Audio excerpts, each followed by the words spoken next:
សូមស្វាគមន៍មកកាន់ឆ្នោតខ្មែរលទ្ធផលតេស្តថ្ងៃអង្គារខែមករាថ្ងៃទី13 Chief Channel ចូលចិត្តនិងចែករំលែកវីដេអូសូមអរគុណសម្រាប់ការទស្សនាចំណាំនេះជាវីដេអូសាកល្បងឆ្នោតមិនមែនជាលទ្ធផលផ្លូវការទេសូមទស្សនាជាឯកសារយោងនិងកម្សាន្ត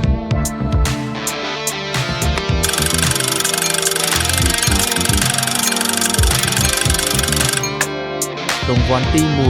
4 4 2 4 5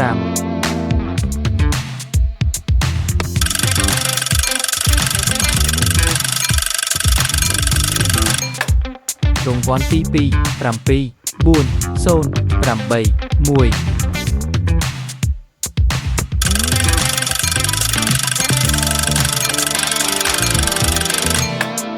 រង្វាន់ទី3 7 0 3 6 1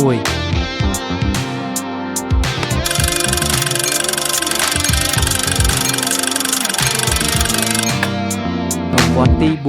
4 9 9 7 3